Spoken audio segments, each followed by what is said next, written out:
अशांत मन को शांति से भर देगी यह कहानी।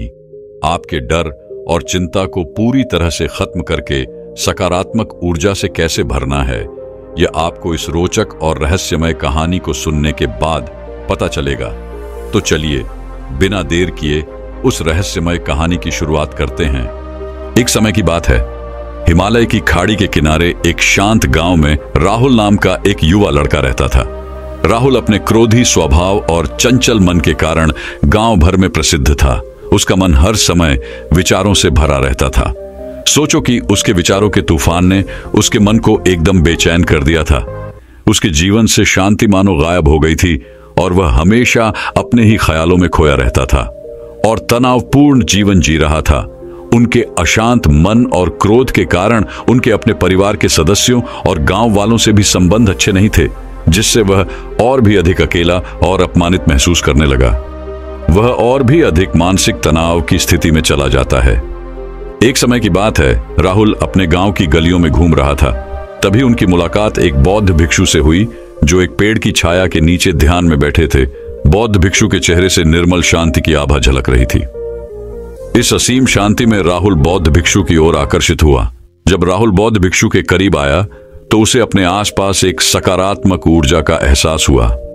भरत को एहसास हुआ कि इस असीम शांति और सकारात्मक ऊर्जा का स्रोत कहीं न कहीं इस बौद्ध भिक्षु के भीतर ही है।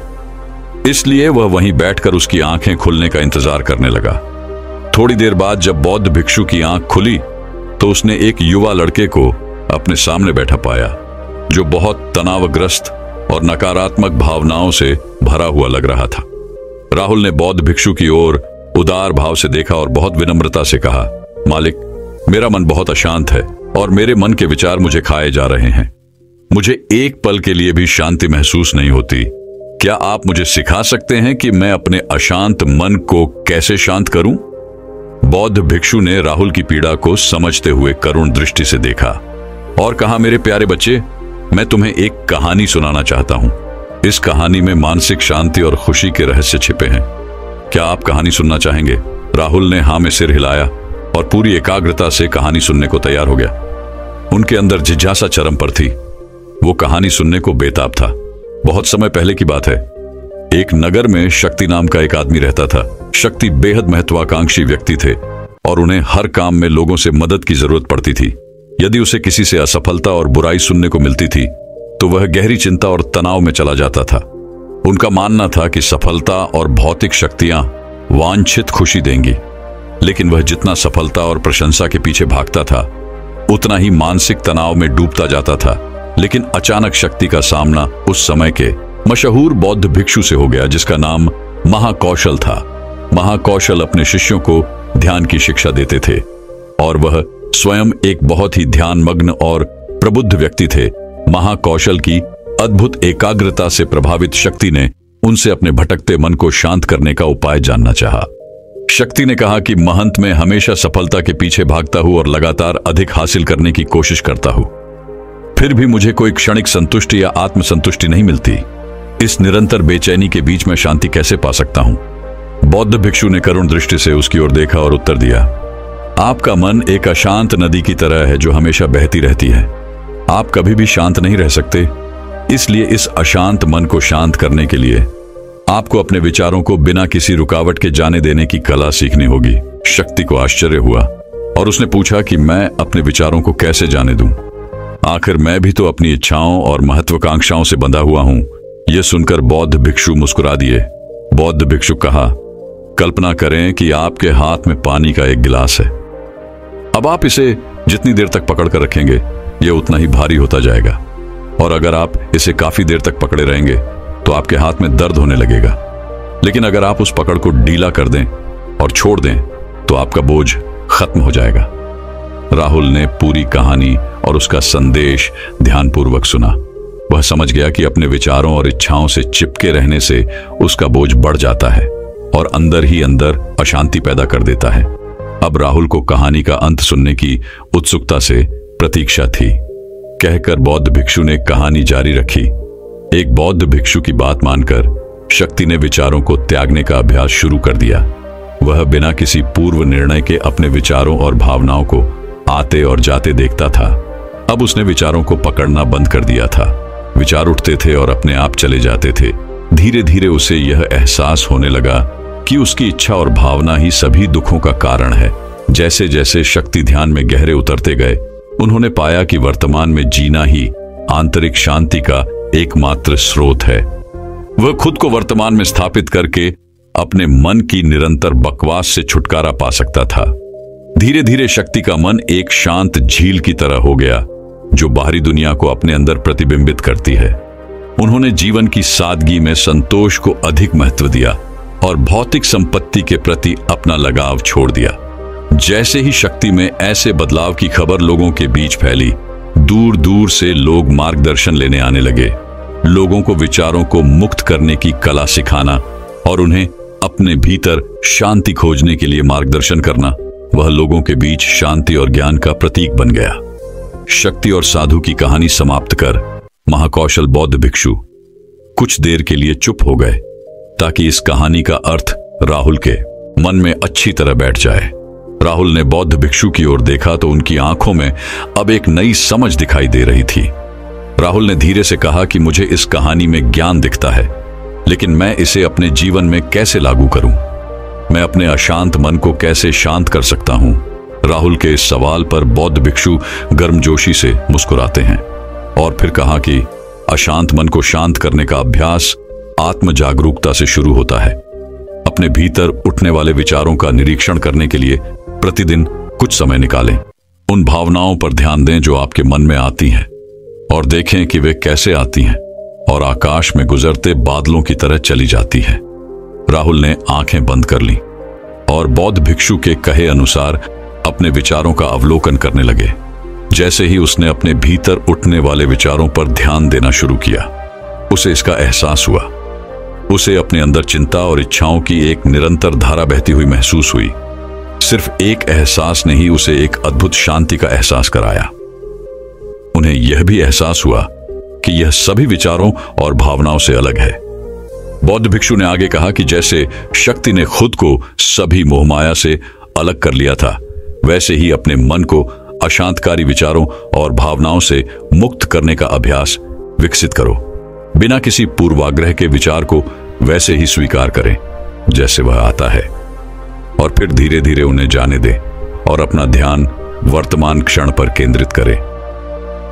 लेकिन राहुल ने टोकते हुए कहा कि अगर विचार और भावनाएं इतनी मजबूत हैं तो क्या होगा? बौद्ध भिक्षु ने कहा, यह बना रहता है और मन को छोड़ने से इनकार करता है।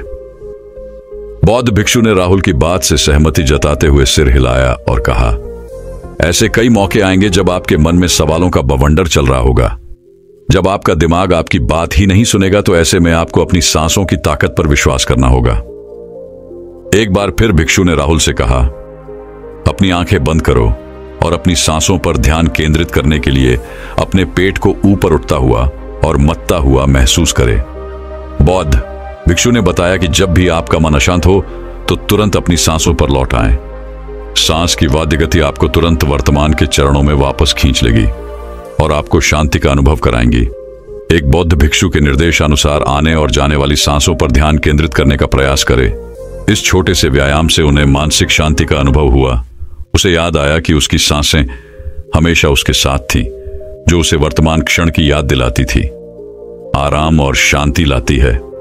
राहुल के इस विकास को देखकर बौद्ध भिक्षु मंद मंद मुस्कुराए और बोले, मेरे प्रिय, बेचैन मन को शांत करना एक ऐसा अभ्यास है जिसमें बहुत प्रयास और दृढ़ इच्छा शक्ति की आवश्यकता होती है, क्योंकि लगातार व्यायाम से मांसपेशियां मजबूत होती हैं। उसी तरह नियमित अभ्यास से मन भी शांत होता है। स्वीकृति में सिर हिलाते हुए इस बौद्ध भिक्षु को धन्यवाद देते हुए उन्होंने वादा किया कि आज से वह अपने अशांत मन को शांत कर सकेंगे और अपनी गैर शक्तियों को मुक्त कर सकेंगे। बौद्ध भिक्षु ने राहुल के कंधे पर हाथ रखकर कहा, मुझे आपकी क्षमता पर बहुत भरोसा है और आपको जल्द ही आंतरिक शांति मिलेगी। लेकिन याद रखें कि यह आसान नहीं होगा, लेकिन अगर आप दृढ़ इच्छा शक्ति और खुले दिल से प्रयास करेंगे तो आप निश्चित रूप से वह शांति पालेंगे जो आपके अंदर है। उस दिन से राहुल अपने अशांत मन को शांत करने का प्रयास करने लगा और हर दिन ध्यान करने के लिए एक अलग समय निर्धारित किया। उसने अपने मन में उठने वाले विचारों को बिना किसी रोक टोक के जाने दिया और अपनी सांसों के जरिए खुद को वर्तमान में बनाए रखने की कोशिश की। समय के साथ अभ्यास करते हुए राहुल को अपने अंदर शांति का अनुभव हुआ। जैसे जैसे समय बीतता गया, राहुल को ज्ञान और शांति का स्रोत कहा जाने लगा। जैसे जैसे समय बीतता गया, भरत को ज्ञान और शांति का स्रोत कहा जाने लगा। ग्रामीण अपने अशांत मन को शांत करने के लिए राहुल के पास आने लगे। बौद्ध भिक्षुओं के शिक्षक दूसरों की मदद करते समय आत्म जागरूकता की शक्ति साझा करते हैं। बौद्ध भिक्षु आंतरिक शांति पाने की शिक्षा देते हैं। इसके साथ ही उन्होंने अपनी सांसों पर ध्यान देने और अपने विचारों को मुक्त करने की कला भी सिखाई। ऐसे निवासियों का विकास हुआ और उन्हें मन की अमूल्य शांति मिली। बौद्ध भिक्षु की शिक्षाओं और राहुल द्वारा संचालित अभ्यास के माध्यम से विचारों को त्यागने और वर्तमान में जीने की कला दूर दूर तक फैल गई। उन्होंने कई लोगों की जिंदगी बदल दी और जैसे जैसे समय बीतता गया, उनकी जिंदगी और भी बदलती गई। राहुल का शांत प्रभाव उसके गांव की सीमाओं से परे तक फैला हुआ था। आसपास के गांवों और शहरों से लोग राहुल के परिवर्तन की कहानी सुनते थे, उनसे सलाह लेने आते हैं। मन के बोझ तले दबे लोगों के लिए राहुल आशा की किरण बन गया। राहुल की शिक्षाएं केवल ध्यान और प्रवचन तक ही सीमित नहीं थीं, बल्कि वह रोजमर्रा के काम जागरूकता के साथ करने पर ज्यादा जोर देते थे। वह लोगों को अपनी भावनाओं के प्रति जागरूक रहने की याद दिलाते थे। निष्कर्ष इस बात पर ध्यान दें कि आप दिन भर में क्या करते हैं और अपने आसपास होने वाली घटनाओं पर आप कैसे प्रतिक्रिया करते हैं। हर काम पूरी जागरूकता के साथ करें। जब आप खाएं तो प्रत्येक टुकड़े के स्वाद का आनंद लें। जब आप सूरज की रोशनी के सामने खड़े होते हैं तो उसकी गर्मी महसूस करें। लोग क्या कहते हैं उसे ध्यान से सुनें और समझें। छोटे छोटे बदलावों से लोगों के जीवन में चमत्कारिक परिवर्तन आते हैं। राहुल की शिक्षाओं से लोगों ने सीखा कि जीवन का आनंद वर्तमान में जीने में है। तो दर्शकों, वहीं अब अगली रोचक कहानी की शुरुआत कुछ इस प्रकार होती है। मन सकारात्मक सोच की आत्मकथा। रवि एक बहुत ही समझदार और होशियार लड़का था और साथ ही वह बहुत शर्मीला भी था। जब वह मुझसे पहली बार मिला तो उसे देखते ही मैं समझ गया था कि रवि बहुत अच्छा लड़का है। रवि ने मुझे अपने बारे में बताना शुरू किया और मुझे भी उसकी बातें सुनकर अच्छा लग रहा था। फिर मैंने रवि से कहा कि अब आप अपना काम समझ लो और काम करना शुरू कर दो, और रवि ने ऐसा ही किया। और फिर वह धीरे धीरे अपने काम को समझने लगा और मन लगाकर अपना काम करता रहा। फिर एक दिन रवि के साथ काम करने वाले एक सहयोगी ने, जो रवि को काम दिया करते थे, उन्होंने मुझसे आकर कहा कि बार बार समझाने पर भी रवि अपना काम सही तरीके से नहीं कर रहा है और हर बार कोई ना कोई गलती कर रहा है, तो कृपया आप एक बार उससे बात करें। मैंने उनकी बात सुनी, पर मुझे जैसे विश्वास सा नहीं हुआ कि रवि ऐसे कैसे कर सकता है। तो मैंने उनसे कहा कि ठीक है, आप जाइए, मैं रवि से बात करता हूं। मैंने रवि को अपने पास बुलाया और बैठने को कहा। रवि मेरे पास बैठ तो गया, लेकिन उसके चेहरे पर मैंने कुछ उदासी देखी जो मुझे अच्छी नहीं लगी, क्योंकि वह हर समय खुश रहने वाला लड़का था। मैंने रवि से बात करना शुरू किया और पूछा कि आपके सहयोगी कर्मचारी ने मुद्रा से आकर आपके लिए कहा है कि आप अपना काम ध्यान से नहीं कर रहे हैं। तो रवि ने कुछ खास न बताते हुए बस यही कहा कि उसकी तबीयत पिछले कुछ दिनों से ठीक नहीं है, जिसकी वजह से वह पूरी तरह से अपना ध्यान काम में नहीं दे पा रहे हैं। बस फिर मैंने भी ज्यादा कुछ न पूछते हुए रवि को यही कहा कि ठीक है, वह अपना ध्यान रखें और काम को ठीक से करने का प्रयास करें। फिर कुछ दिन निकल गए और फिर एक दिन रवि के वही सहयोगी मेरे पास आए और कहा कि देखिए, आपके कहने पर भी रवि पर कोई प्रभाव नहीं पड़ा है। वह फिर से अपना काम सही से नहीं कर रहा है और यहां तक कि उनके सहयोगी ने परेशान होकर रवि को काम तक छोड़कर चले जाने को कह दिया था। मैंने फिर रवि को बुलाया अपने पास और थोड़ा समझाकर भेज दिया, परंतु कुछ ठीक नहीं हुआ और ऐसे ही थोड़े दिनों तक चलता रहा। मुझे बिल्कुल भी अच्छा नहीं लग रहा था और अंदर से ऐसा लग रहा था कि जैसे रवि कुछ सही से बता नहीं रहे हैं, अर्थात उनके मन में कुछ और है जो वह बताने में संकोच कर रहे हैं। फिर मैंने सबके चले जाने के बाद रवि की एक दिन अपने साथ रुकने को कहा और रवि मेरी बात मानकर रुक गए। उस दिन मैंने रवि से पूछा कि बताओ क्या बात है, और घबराओ नहीं, बात जो भी हो मैं यह बात किसी को नहीं बताऊंगा और हो सका तो पूरी सहायता करूंगा। रवि ने किसी तरह मुंह पर विश्वास करते हुए और हौसला दिखाते हुए अपनी बात बतानी शुरू की, जिस वजह से वह इतने समय से अपना ध्यान काम में नहीं लगा पा रहा था, वह उसकी सेहत के साथ साथ उससे भी ज्यादा बड़ी समस्या थी। वह समस्या थी उनके परिवार को लेकर। रवि ने बताया कि उनकी पारिवारिक स्थिति ठीक नहीं है, अर्थात उनके परिवार की आर्थिक स्थिति बहुत खराब है। ये 2 भाई हैं और छोटा भाई अभी अपनी पढ़ाई पूरी कर रहा है, इसलिए बड़ा भाई होने के नाते घर की सारी जिम्मेदारी रवि पर ही है। पिताजी की कमाई भी बहुत कम है, जिस वजह से घर का गुजारा बहुत मुश्किल से चलता है। इन्हीं सब बातों के चलते वह थोड़ा परेशान रहता है और काम में पूरी तरह से ध्यान नहीं लगा पाता। रवि की यह बात सुनकर दिल को बहुत दुख हुआ कि अपने घर की परेशानी की वजह से वह अपने जीवन में आगे नहीं बढ़ पा रहा, और मैंने देखा कि रवि की सोच अब बहुत ही नकारात्मक हो गई थी। रवि को लगने लगा था कि अब वह अपने जीवन में कुछ नहीं कर पाएगा। फिर मैंने दुखी मन के साथ उसको वहां से चलने को कहा। फिर कुछ दिन बाद मुझे पता लगा कि रवि को नौकरी छोड़कर चले जाने को कह दिया गया है। उस दिन मुझे सही में यह लगा कि किसी भी तरह से अगर मैं रवि को रोक सकूं तो मेरे लिए यह बहुत बड़ी बात होगी, पर अफसोस कि मैं ऐसा नहीं कर सकता था।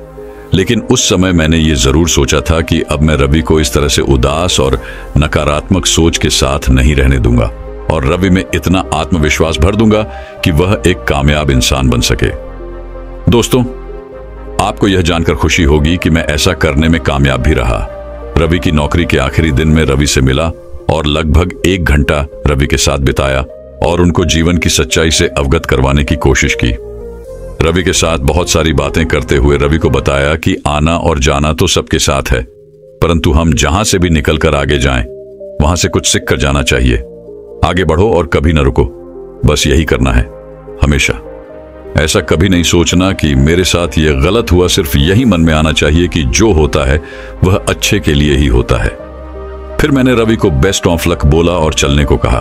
दोस्तों, आपको भी यह जानकर बहुत खुशी होगी कि फिर लगभग 2 महीने बाद मुझे रवि का फोन आया और उन्होंने मुझे बताया कि वह अब एक नई जगह काम करने लग गए हैं और वहां पर सब कुछ बहुत ही अच्छा चल रहा है और सब उनके साथ अच्छे से बात करते हैं।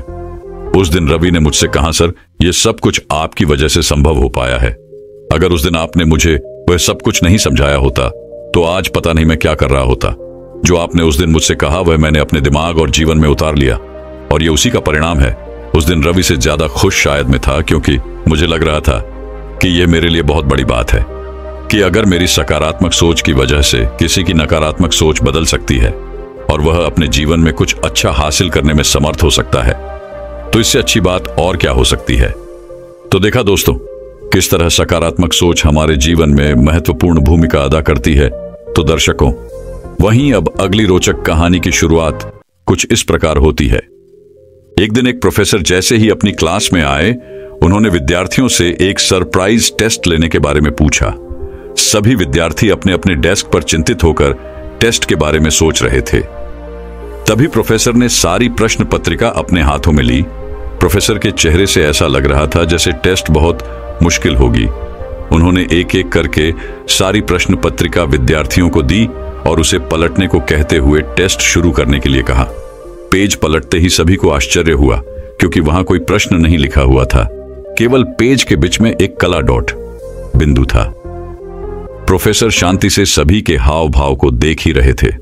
उन्होंने उसे देखते हुए बच्चों से कहा कि मैं चाहता हूं कि तुम टेस्ट में वो लिखो जो तुम्हें वहां दिखाई दे रहा है।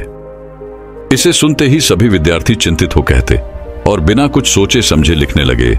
क्लास के अंत में प्रोफेसर ने सभी विद्यार्थियों की उत्तर पत्रिकाएं जमा की और जोर जोर से विद्यार्थियों के सामने ही उसे पढ़ना शुरू किया, जिसमें सभी ने यही लिखा था कि पेज के बीच में एक काला धब्बा है या कुछ उस डॉट की स्थिति को दर्शाने की कोशिश कर रहे थे, इत्यादि इत्यादि। और इस तरह सभी उत्तर पत्रिकाएं पढ़ने के बाद पूरा क्लासरूम शांत था और तभी प्रोफेसर ने समझाना शुरू किया कि मैं आपके इन उत्तरों पर आपको कोई ग्रेड नहीं देने वाला हूं। मैं तो बस आपको कुछ ऐसा काम देना चाहता था जिसमें आपको थोड़ा सोचना पड़े। किसी ने भी अपने उत्तर में उस सफेद पेपर के बारे में नहीं लिखा। सभी का ध्यान केवल उस काले डॉट पर ही था और यही हमारे जीवन में भी होता है। हमारे पास भी एक सफेद पेपर होता है जिसमें हम आनंद ले सके, खुद हो सके और जीवन का महत्व जान सके, लेकिन हम हमेशा जीवन के काले भागों पर ही ध्यान देते हैं। हमारा जीवन हमें भगवान द्वारा दिया गया सबसे बड़ा पुरस्कार है, जिसमें बहुत सारा प्यार भरा हुआ है। भगवान ने हमें खुश रहने के कई बहाने भी दिए हैं। उन्होंने सुंदर प्रकृति बनाई, हमें अच्छे दोस्त दिए, एक सुखी परिवार दिया, एक अच्छी जॉब दी और रहने के लिए अच्छा घर और जीवन साथी दिया। भगवान हर रोज हमारे जीवन में कोई ना कोई चमत्कार जरूर करता रहता है। जीवन में इतनी सारी अच्छी चीजें होने के बावजूद हमारा ध्यान केवल जीवन के काले भागों में ही होता है। इस काले भाग में स्वास्थ्य से संबंधित समस्याएं, पैसों की कमी, उलझे हुए रिश्ते, दोस्तों से नाराजगी इत्यादि समस्याएं शामिल है। अगर हम जीवन के सुंदर भागों से इस काले भाग की तुलना करें तो हम पाएंगे कि सुंदर भाग की तुलना में ये काला भाग बहुत ही छोटा है, लेकिन फिर भी उस छोटे भाग ने हमारे दिमाग को खाली कर दिया है। हमें हमारी आंखें काले भागों पर लगाने की बजाय जीवन की सुंदर चीजों का आनंद लेना चाहिए और अपने साथ साथ लोगों को भी आनंदित करते रहना चाहिए। आनंदित रहे और सकारात्मक पॉजिटिव जीवन जिए। सकारात्मकता हमारे जीवन में बहुत मायने रखती है, क्योंकि इसकी मदद से हम बड्ढे से बड्ढी समस्या को भी आसानी से सुलझा सकते हैं। क्योंकि एक निराशवादी को हर अवसर में कठिनाई दिखाई देती है और एक आशावादी को हर कठिनाई में एक अवसर दिखाई देता है। महापुरुष हमेशा से ये कहते आए हैं कि सकारात्मक सोच वाला व्यक्ति अपनी सोच से असंभव को भी संभव कर पाता है। सकारात्मक सोच भले ही सारी समस्याएं ना सुलझा पाए, लेकिन ये काफी लोगों को झुंझलाने के लिए काफी होती है। तो दर्शकों, वहीं अब अगली रोचक कहानी की शुरुआत कुछ इस प्रकार होती है। व्यक्ति का जीवन संघर्षों से भरा हो जाता है। इसमें उतार चढ़ाव का आना जाना लगा रहता है। मुसीबत के समय ही व्यक्ति की सही मायने में परीक्षा होती है, क्योंकि मुसीबत के समय में हम कैसा व्यवहार करते हैं यह बहुत ज्यादा मायने रखता है। बहुत समय पहले की बात है। एक नगर में एक छोटा सा परिवार रहता था जो बहुत ही दयनीय स्थिति से गुजर रहा था। परिवार लगातार संघर्षों से जूझ रहा था, परंतु एक के बाद एक समस्या आती जा रही थी। लगातार आ रही समस्याओं से निराश होकर परिवार के छोटे लड़के ने अपने पिता से कहा कि अब हम थक चुके हैं, मुझे अपना भविष्य अंधकारमय दिखाई दे रहा है। लड़के के पिता खाना बनाने का काम करते थे। वो अपने लड़के को रसोई घर में लेकर गए। रसोई घर में उन्होंने 3 घड़ों में पानी भरकर उसे चूल्हे पर रख दिया। कुछ समय के पश्चात तीनों बर्तन में पानी उबलने लगा। उसने एक एक करके पहले बर्तन में आलू, दूसरे में बर्तन में अंडे और तीसरे बर्तन में कॉफी बीन्स डाल दिए। लड़का बेसब्री से इंतजार कर रहा था। उसके दिमाग में चल रहा था कि पिताजी ये सब क्या कर रहे हैं। 20 मिनट बाद उन्होंने चूल्हे को बंद कर दिया। पिता ने सबसे पहले आलू को एक कटोरे में निकाला, उसके बाद अंडा और अंत में कॉफी को निकालकर एक कप में रख दिया। उन्होंने लड़के की तरफ मुड़कर कहा, बेटा तुम क्या देख रहे हो? लड़के ने तुरंत जवाब देते हुए कहा कि आलू, अंडे और कॉफी। पिता ने कहा, करीब से देखो और आलू को छुओ। लड़के ने आलू छुआ और कहा कि यह तो नरम हो गया है। फिर पिता ने उसे अंडा तोड़ने को कहा। लड़के ने अंडा तोड़ा तो उसमें से सख्त अंडा निकला। अंत में उसे कॉफी पीने के कहा, जिसे पीकर लड़के के चेहरे पर मुस्कान आ गई। यह सब हो जाने के बाद लड़के ने पिता से पूछा, इनका क्या मतलब है? पिता ने समझाया कि आलू, अंडा, कॉफी बीन्स, इन तीनों को ही उबलते पानी का सामना करना पड़ा, परंतु सभी ने अलग अलग प्रतिक्रिया दी। मजबूत आलू नरम हो गया, नाजुक अंडा सख्त हो गया और कॉफी बीन्स पानी के संपर्क में आकर पानी को ही बदल दिया। पिता ने बेटे से कहा कि अगर तुम्हारे दरवाजे पर मुसीबत आएगी तो तुम कैसा व्यवहार करोगे? क्या तुम आलू हो, अंडा हो या फिर कॉफी बीन्स हो? कहानी की शिक्षा। जीवन में हर रोज नई नई चीजें हमारे आसपास होती हैं। बस एक चीज मायने रखती है, आप इस पर प्रतिक्रिया कैसे करते हैं। तो दर्शकों, वहीं अब अगली रोचक कहानी की शुरुआत कुछ इस प्रकार होती है। आप में से कई लोग सत्संग सुनने जाते हैं, जबकि कई लोग ऐसा करना व्यर्थ समझते हैं। उनका सोचना होता है कि किसी से अच्छी बातें सुनने से क्या बदल जाएगा। लोग अक्सर ऐसी बातें बद्दे बुजुर्गों से भी सुनते हैं, लेकिन वो एक कान से सुनते हैं तो दूसरे कान से निकाल देते हैं। लोग सोचते हैं कि उन बातों को अपने जीवन में लागू करना एक सामान्य व्यक्ति के लिए आसान नहीं होता, और अगर उसके बिना जीवन चल रहा तो इतनी झमत उठाए कौन।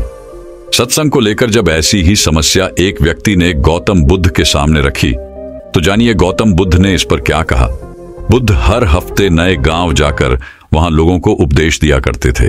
सभी लोग बुद्ध के उपदेश से बहुत प्रभावित होते। बुद्ध के उपदेश को सुनकर गलत मार्ग पर चलने वाला व्यक्ति सही मार्ग पर चलने लगता था। एक दिन एक नए गांव में बुद्ध उपदेश देने पहुंचे। उपदेश सुनने के लिए भक्तों की भारी भीड़ मौजूद हुई। उन्हीं भक्तों में एक भक्त ऐसा भी था जो भीड़ कम होने का इंतजार कर रहा था। फिर जैसे ही भीड़ कुछ कम हुई, वह बुद्ध के पास गया और बुद्ध के सामने उसने अपना संशय रखा। उसने बुद्ध से कहा, गुरुजी, आप 3 दिनों से लगातार उपदेश दे रहे हैं। 3 दिनों से मैं भी लगातार आपका उपदेश सुनने आ रहा हूं, पर फिर भी मेरे मन में एक उलझन है। बुद्ध ने बोला, तुम बेफिक्र होकर पूछो कि तुम्हारे मन में क्या उलझन चल रही है। वह व्यक्ति बोला, गुरुजी, आप जब भी उपदेश देते हैं तो मेरा मन एकदम से प्रफुल्लित हो उठता है। मैं खुद को ऊर्जावान महसूस करता हूं, लेकिन जैसे ही मैं अपने घर में प्रवेश करता हूं तो ऐसा लगता है कि जैसे वह सकारात्मक ऊर्जा कहीं गायब हो गई है। मैं अपने घर पर उन नियमों का पालन नहीं कर पाता जो मुझे करनी चाहिए। घर में प्रवेश करते ही ऐसा क्या बड़ा बदलाव आ जाता है कि आपके उपदेश वहां कोई काम नहीं करते। बुद्ध उसकी व्यक्ति की बात को ध्यानपूर्वक सुन रहे थे। उन्होंने 2 मिनट सोचकर जवाब दिया, वो बांस की टोकरी देख रहे हो? तुम उसे उठाओ और उसमें तालाब से पानी भरकर ले आओ। याद रहे कि उसमें से पानी नहीं गिरना चाहिए। उस व्यक्ति ने वही किया जो बुद्ध ने कहा। वह तालाब पानी भर के ले आया, पर जब तक वह बुद्ध के पास पहुंचा, उस टोकरी से सारा पानी गिर चुका था। बुद्ध ने उसे प्यार से कहा, कोई नहीं, तुम आज पानी लाने में असफल हुए, पर यह मेरा वादा है कि आने वाले समय में तुम निश्चित ही इस टोकरी में पानी भर सकोगे। वह आदमी अब हर रोज ऐसा करता, पर सफल नहीं हो पाता। एक दिन उस आदमी ने बुद्ध से कहा कि टोकरी में तो आज तक पानी भर नहीं पा रहा है। बुद्ध ने इस पर जवाब दिया, वत्स, तुम पहले अच्छे से देखो कि टोकरी को देखकर तुम्हें क्या फर्क नजर आ रहा है। उस व्यक्ति ने टोकरी का अच्छे से निरीक्षण किया और कहा, एक फर्क जरूर नजर आया है। पहले टोकरी के तल में मिट्टी जमा होती थी, अब वह साफ दिखाई देती है। कोई गंदगी नहीं दिखाई देती है और इसके छेद पहले जितने बड़े नहीं रह गए, वे बहुत छोटे हो गए हैं। तब बुद्ध ने उसे समझाया, यदि इसी तरह इसमें पानी निरंतर डालते रहोगे तो कुछ ही दिनों में ये छेद फूलकर बंद हो जाएंगे और टोकरी में पानी भर पाओगे। इसी प्रकार जो निरंतर सत्संग करते हैं, उनका मन एक दिन अवश्य निर्मल हो जाता है। अवगुणों के छिद्र भरने लगते हैं और गुणों का जल भरने लगता है। अब उस व्यक्ति को सत्संग का असली महत्व समझ आ चुका था। बुद्ध की यह कहानी साधारण लग सकती है, लेकिन इसमें जीवन की एक बद्धी सीख छिपी है जिसे हम अक्सर नजरअंदाज करके चलते हैं, जबकि यह हमारे जीवन को बद्ध स्तर पर प्रभावित करता है। वह सीख है अच्छी संगति रखना, अच्छी सोच और अच्छे लोगों के संपर्क में रहना। तो दर्शकों, वहीं अब अगली रोचक कहानी की शुरुआत कुछ इस प्रकार होती है। विवाह के लिए दोनों पक्षों की तरफ से हाँ होने के बाद विवेक ने सुगंधा से वादा लिया, मेरे माता पिता को कभी कोई कष्ट ना हो, बड्ढे भैया उनके साथ रहते हैं। इसका मतलब ये नहीं कि हमारे सारे फर्ज पूरे हो गए। जब कभी जिम्मेदारी उठानी पड़ी तो मैं चाहता हूं तुम पीछे ना हटो, मेरे कदम से कदम मिला चलो और उनके लिए दिल से करो। छोटा भाई बाहर सेठ है, मतलब ये है कि वो जब भी आएगा मेहमान की तरह। और हाँ, एक बात और, पिताजी ने अपनी छोटी सी सरकारी नौकरी में हम तीनों पर बराबर मेहनत की है। ये मेरी लापरवाही रही या किस्मत कह लो कि मैं दोनों की तरह बहुत आगे नहीं जा पाया। इसलिए कल को तुम्हें किसी तरह की हीन भावना न हो, इसलिए पहले से मन पक्का कर शादी करना। छोटी सी प्राइवेट नौकरी है, घर में बेशक आलीशान सामान न भरा हो, पर दिल में तुम्हारे लिए भरपूर प्रेम रहेगा। सुगंधा पर ही लिखी होशियार लड्डकी विवेक के पाक दिल और नेक इरादों से प्रभावित हो गई। अपनी पारिवारिक परिस्थिति को देख वो हर समझौते के लिए तैयार हो गई। विवाह के बाद कुछ दिन ससुराल रह चल दी पतिदेव के साथ। कमाई बेशक ज्यादा न थी, कई बार महत्वाकांक्षाओं को मारना पड़ता था, लेकिन उसकी छोटी सी दुनिया में सुख, चैन और प्रेम सब था। मध्यवर्गीय परिवार से थी तो हर परेशानी को बचपन से बारीकी से देखती आई थी। बेशक पिताजी ने कमी होते हुए भी हर सुविधाएं दी, लेकिन आज उन सुविधाओं में से भी कियों का अभाव था। अपने वादे के मुताबिक उसने तकलीफों का कभी रोना नहीं पीटा। दोनों प्रेम से रहते, माता पिता के पास अक्सर आते जाते रहते थे। वहां जाकर बस एक बात खटकती थी, मां की कोई बात गलत लगने पर बड्ढे भैया भाभी का तुरंत पक्ष ले लेते और विवेक उसकी उम्मीद सुगंधा से हर हाल में चुप रहकर सहयोग करने की ही होती। उसे बुरा भी लगता तो बस 2 दिन आई हो कह विवेक चुप कर देता। एक दिन पता चला माँ और भाभी के बीच की अनबन से परेशान हो भैया ने ट्रांसफर बाहर करवा लिया है। श्रवण कुमार विवेक के पास दूसरा कोई हल न था। चल दिए परिवार सहित माता पिता के साथ रहने। सुगंधा भी अपने वादे के मुताबिक तन मन धन से सेवा में जुट गई। कुछ दिन बीतने के बाद सास बहू में वैचारिक भेद शुरू हो गए। सही होते हुए भी सुगंधा विरोध नहीं कर पाती, मन मसोस कर रह जाती। जिंदगी एक ढर्रे पर चल पड़ी, कहीं कोई बदलाव नहीं। घर में बातें कम, तनाव ज्यादा रहने लगा। छोटी छोटी बातों में रोक टोक रिश्तों में दुरियां लाने लगी। सब्जी ये क्यों बनाई, अभी कहां जा रहे हो। विवेक तो पहले रसोई में झांकता भी नहीं था, कभी बाहर का खाना पसंद नहीं करता था। और भी न जाने कितने बेतुके प्रश्न। कहने का मतलब यह है कि रोज के मनमुटाव विवेक के घर घुसने के बाद सरदर्दी बनने लगे। जब बहुत समझाने के बाद भी हल नहीं निकला तो उसने सुगंधा से ही चुप रहने की याचिका की। देखो सुगंधा, सब कहेंगे बड्ढा दंभ भरता था, आज खुद पर पड़ ही तब अक्ल आई। ये लोग बुजुर्ग हैं, इनसे बदलने की उम्मीद करना बेकार है। तुम मेरी धर्मपत्नी हो, मेरी परेशानी समझो और किसी भी तरह समस्या का हल निकालो। तीनों बेटे पिता को छोड़ दे कैसे रह सकते हैं शिवू। भैया की पोस्टिंग बाहर है और छोटा आउट ऑफ इंडिया में। इनके बुढ़ापे में इन्हें अब कहीं छोड़ डच कर नहीं जा सकता। इस तरह घर के झमेलों में पढ़ा रहा तो अच्छी नौकरी भी नहीं ढूंढ पाऊंगा। सुगंधा समझ रही थी उसे हर हाल में सामंजस्य बैठाना होगा। उसने हर बात का हल यही निकाला कि बहस करना या अपनी राय रखने से अच्छा है चुप रह सब करना। वो चुपचाप सब काम करती रहती, अपनी तरफ से सेवा में कोई कमी न करती। आज पिताजी के कोई पुराने मित्र मिलने आए। अरे विवेक, तुम कब आए? वहां तो सुना है तुम्हारी अच्छी नौकरी लग गई थी। क्यों बेटा नौकरी छोड़ने आए? मुझे यकीन था तुम इन्हें अकेला कभी नहीं छोड़ दोगे। विवेक बोलने ही वाला था, पिताजी बीच में बोल पढ़े। बड्ढे का तबादला बाहर हो गया था, छोटा विदेश है। एक यही था जो नौकरी छोड़ ढहा सकता था। हमने कहा यहीं आकर रहो, थोड़ा कम भी मिलेगा तो क्या, घर खर्च तो हम चला लेंगे। इस बहाने थोड़ी बचत भी हो जाएगी। वहां जितनी कमाई थी सब खर्च हो जाती। विवेक पिता की शक्ल देखता रहा। उसे लगा था पिता इसकी तारीफ करेंगे कि सब छोड़ डा गए, तो इसने अपनी नौकरी की परवाह नहीं की और चला आया। वो मन ही मन तकलीफ से भर उठा। कितनी आसानी से पिताजी ने उसकी मजबूरी गिना उसके त्याग को इतना छोटा कर दिया। जब तक भाई यहां था तब तक उनके दिमाग में यह विचार नहीं आया कि विवेक की कमाई कम है, उसे बुला लिया जाए। ये सब सुनकर भी उसके चेहरे पर एक मुस्कुराहट थी, वो मुस्कान जो उसे खुद के ऊपर आ रही थी। पिताजी की बीमारी के चलते अक्सर लोग मिलने चले आते, बेटे बहू की सेवा देख तारीफ भी करते, पर असली तृप्ति तो तब मिलती जब माता पिता उनके त्याग को समझते। बहू चुपचाप काम में लगी रहती। हाँ, समय के साथ जीना सीख गई थी। उन लोगों की बहुत सी बातों को नजरअंदाज कर खुश रहने की कोशिश करती। अब एक बिटिया भी थी, आधा मन उसके कारण लग जाता। जहां देखा साथ बैठ, हर समय कुछ न कुछ सुनाया जाता है। उसने साथ बैठना कम कर दिया था। उसे अपने से ज्यादा पति का सोचकर लगता। एक दिन गुस्से में बोली, देखिए सेवा करना अपनी जगह है, लेकिन जब सामने वाले को आपके करे कि कद्र ना हो तो वही सेवा बेवकूफी नजर आती है। जानते हैं आप मम्मी जी सबसे क्या कहती हैं? लोग हमें बेवकूफ समझने लगे हैं। विवेक उसकी बात पर मुस्कुरा कहता, तुम क्या समझती हो? मैं इतना नादान हूं कि सबका मन पढ़ना नहीं जानता। ये दुनिया और यहां के लोगों की छोड़ दो। तुम सीधा चल रहे हो, फर्ज अदा कर रहे हो, तो ये तुम्हें बेवकूफ का दर्जा दे रहे हैं। अभी तुम यहां ये गए नहीं कि वही लोग सीधे यही कहेंगे। वो तो पराई थी, क्या सेवा करती जब बेटा ही अपना फर्ज अदा न कर सका। इसलिए सुगंधा किसी की बात को दिल से मत लगाओ। मुझे खुशी है कि तुम मुझे धर्मपत्नी के रूप में मिली, लेकिन पिताजी वो बुजुर्ग हैं, ऐसा नहीं है। वो मुझे प्यार नहीं करते। वो मेरी स्थिति देख भड्डास निकालते हैं कि सब बन गए। और ये यहीं 2-3 दिन से मौसी सास आई हुई थी। बहू को देख बहुत खुश होती, कैसे चुपचाप शांत मन से अपने काम करती रहती है। दीदी कुछ भी कह, तेरी बहू लाखों में एक है। क्या तन मन धन से सेवा में लगी रहती है।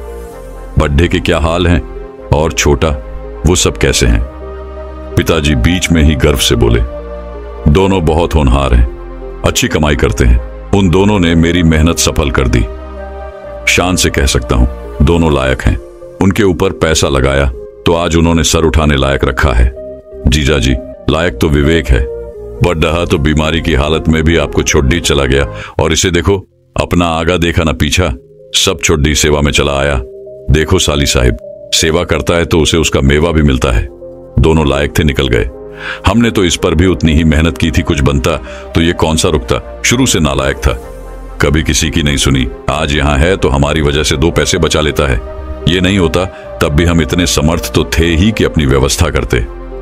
बहू सब सुन रही थी, जानती थी। जो अपने बच्चे के प्रेम और त्याग को नहीं समझे वो उसके लिए क्या कह सकते हैं। उसे विवेक के लिए बहुत तकलीफ हुई। मन तो आया अभी उसे ले यहां से चली जाए। मौसी सास ने फिर पक्ष रखते हुए कहा, कुछ भी कहो, ऐसे बच्चे आज के समय में मिलना मुश्किल है। आपकी किस्मत अच्छी है जो दीदी बहू और तुम्हारी कोई बात होते नहीं। देखी क्या बात है, सब ठीक है ना। वो बेचारी कहीं आती जाती नहीं, एक तुम ही हो जो उसके मन को परेज सकती हो। सास कुछ बोलती, उससे पहले सुगंधा हंसते हुए बोली, मौसी जी माफ कीजिएगा, छोटा मुंह बड़ी बात कह रही हूं। आप खुद सोचिए, नालायक बेटे की बहू लायक कैसे हो सकती है। नालायक बहू हूं। पति ने कहा माता पिता अकेले हैं तो साथ देने चली आई। बुजुर्ग हैं, उनका हर कहा मानना होगा, तो बिना विरोध जो कहा वो मानती गई। कभी इन लोगों की कोई बात पसंद नहीं आई तो पति से कहा। उस नालायक बेटे ने माता पिता के सामने मुंह बंद रख बिना विरोध के चुपचाप करते रहने को कहा। मैंने वो भी किया, हालत से समझौता कर चुप रहना सीख गई।